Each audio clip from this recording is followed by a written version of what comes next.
अस्सलामुअलैकुम। आज की वीडियो में हम CS625 असाइनमेंट नंबर 1 इसको कंप्लीट सॉल्व करेंगे और उसको स्टेप बाय स्टेप बिल्कुल सिंपल तरीके से जो है वो आपको मैं बताऊंगा।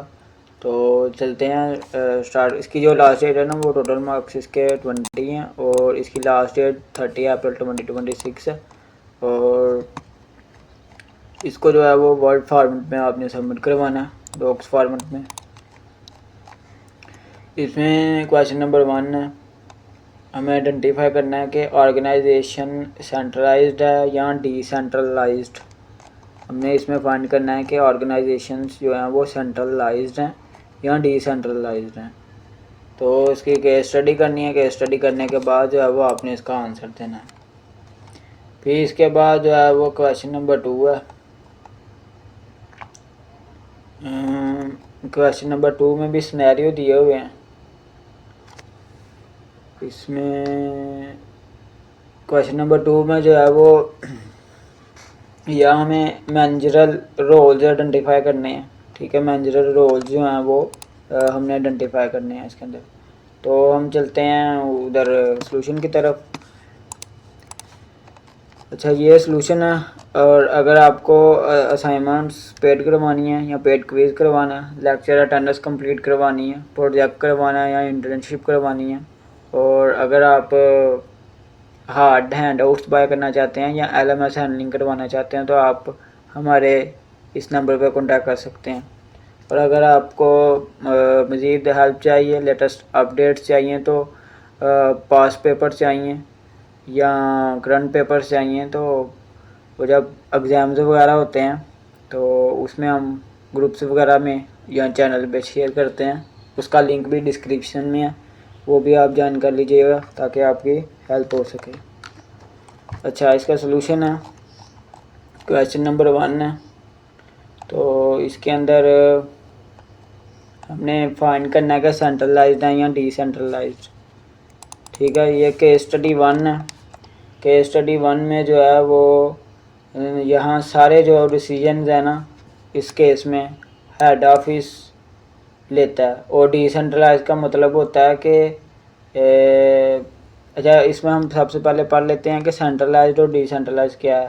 सेंट्रलाइज का मतलब है कि सारे डिसीजन जो है वो हेड ऑफिस लेता है, और डिसेंट्रलाइज का मतलब होता है कि लोकल मैनेजर्स को भी डिसीजन मेकिंग की पावर होती है। जो लोकल मैनेजर्स होते हैं उनको भी डिसीजन लेने की इजाज़त होती है। केस स्टडी 1 में जो है वो ये सारे डिसीजन जो है वो हेड ऑफिस ले रहा है, इसलिए ये सेंट्रलाइज्ड है। ये जो है ये सेंट्रलाइज्ड है।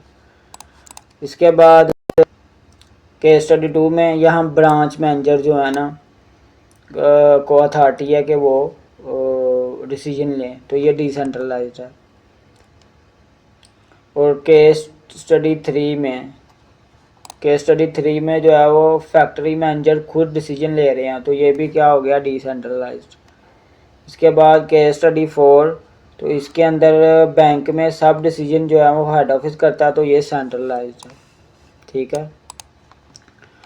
और इसके बाद केस स्टडी 5 है। इसमें IT कंपनी टीम को जो है वो आज़ादी देती है कि वो खुद अपने डिसीजन ले, तो ये भी डिसेंट्रलाइज्ड है। बस ये आगे टेबल्स दिए हुए हैं, इनके अंदर आपने सेंट्रलाइज, डिसेंट्रलाइज्ड और सेंट्रलाइज इस तरह जो है वो मेंशन कर देना।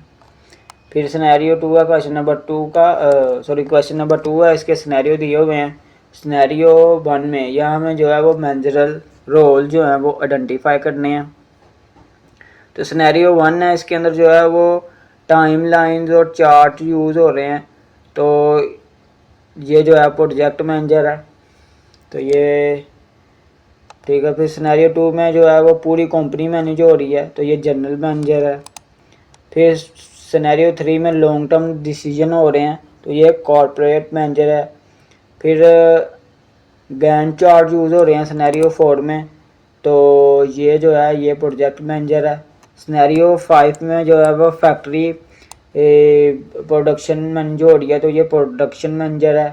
तो यही थी इसके अंदर सिनेरियो 5। इसके अंदर भी जो है वो टेबल दिया हुआ है, तो आपने इसके आगे लिख देना है कि ये प्रोजेक्ट मैनेजर है, जनरल मैनेजर है, कॉर्पोरेट मैनेजर है। तो इस तरह आपने जो है वो उसके आगे लिख देना। बस यही इस असाइनमेंट का जो है वो आंसर है। तो इस के थ्रू आप जो है वो इस वीडियो के थ्रू आप अपनी ईजीली असाइनमेंट जो है वो सॉल्व कर सकते हो। और अगर आपको वीडियो हेल्पफुल लगी है तो इसको लाइक करें, शेयर करें और सब्सक्राइब ज़रूर करें और बेल आइकन पर प्रेस करें ताकि हमारी हर नई आने वाली वीडियो आपको मिलती रहे। Thank you.